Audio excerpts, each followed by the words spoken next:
So Revelations 2 kind of carries the torch that Revelations 1 set out to do, which is sort of a return to form, a return to the origins of the series with more of a focus on horror, so we still have that in mind. So the Revelation series internally is treated as sort of its own IP, in a manner of speaking. It exists as a way to sort of merge the old-style Resident Evil elements with the more modern Resident Evil elements, with a balance that is unique to the Revelations series. I think with the spin-off series, it's more important than usual even to keep in careful communication with fans, understand what it is that they want, and do our best to meet those needs, and that is the role that Revelations fulfills.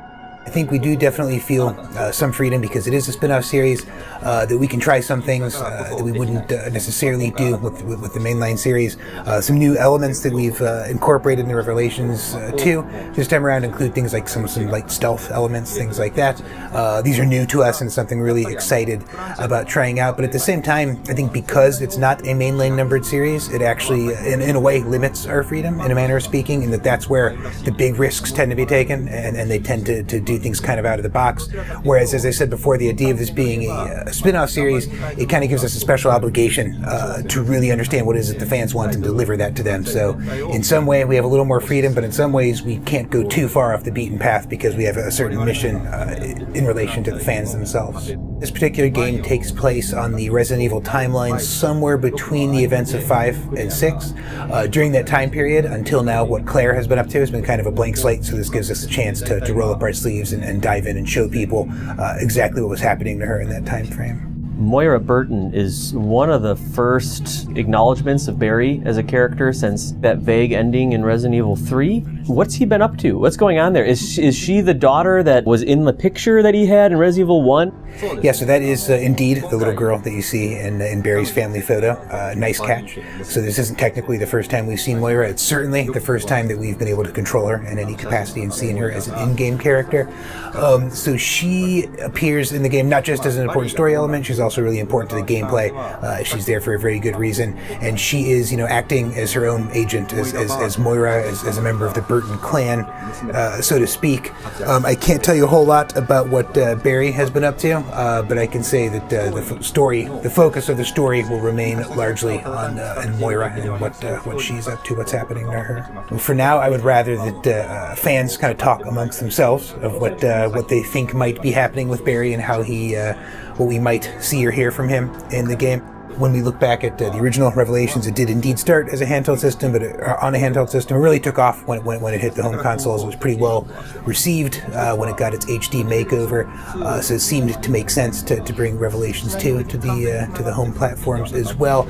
On top of that, aside from the similarities and the horror theme and things like that, there's not a lot of direct correlation between Revelations 1 and 2. In fact, when this game first started being kind of incubated and thought about, we didn't even know it was going to be Revelations 2, so it kind of started. It's not that we said let's make Revelations 2, what console should we put it on? We had this idea for a console-based game that was focused on horror and had this serialized sort of method of storytelling, and it sort of became or evolved into Revelations 2. We at Capcom, we know a lot about how to do the disc business. We know how to give people discs. The digital frontier is kind of new. There's a lot of room for experimenting there. How do we approach customers in this arena? Can we try something a little different rather than just giving them one game in one shot?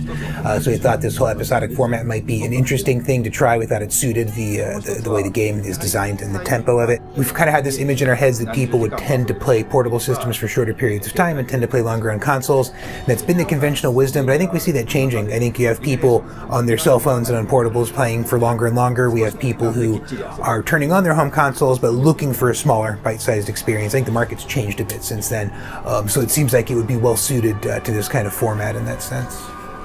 Have other episodic games, maybe like I'm thinking of like Telltale, like Walking Dead and Wolf Among Us, has that influenced or inspired Capcom in any way? Yeah, I mean, I think just if you say the word episodic game, Telltale comes to mind. They've done a tremendous job of bringing that out into the forefront, and I don't think we're the only ones to say that. Sure, we've drawn some level of inspiration from what they've done. I think the main thing we wanted to achieve by going episodic with this is we wanted people to not just play the game by themselves and enjoy it. We wanted to encourage them to take the story story apart and really analyze things and talk amongst themselves and make predictions as to what they think will happen next, in the same way we see people getting involved with popular TV shows. We thought that something like that would really suit the Resident Evil universe, and it might be a worthwhile thing to pursue. So right now, the plan is to separate episodes by 1 week. So there'll be 4 mainline episodes. Each of these will cost $5.99 each. I would say each episode contains approximately 2 hours or so of gameplay. Yeah, I mean, this is one of those things, given the realities of the production schedule, we're not really going to be able to, if there's only a week in between, obviously, get a lot of user feedback in there. It's something that might be interesting, but at the same time, it's about striking a balance. We know that this is a market in which packaged product is still really important. We knew we wanted to get a disc version out shortly after the episodes were out. All of this, the kind of cadence of release and everything was sort of dictated by what we wanted to do in the market. We wanted to offer people as many choices as possible. You can buy this stuff separately, you can pick up a disc, and that kind of helped to dictate the shortened release, and then that in turn made it just physically impossible to get a lot of feedback in between there, since there's very little time to do so. Are you able to give a hint about what might be on the disc that's different? Yeah, I don't want to give away too much. What I can say is it'll give you a way to enjoy the game even after you've finished some of the episodes. That there might be a reason to go back to things you thought you had seen. Yeah, I mean, the main thing I want to get across is that, we think we understand what it is that fans want. We've done our best to kind of answer those needs. The game focuses very much on horror. We know that people might be interested in the idea of kind of more claustrophobic, enclosed spaces, darkness, being surprised, that good kind of old-fashioned scariness. We're bringing that back. That's good.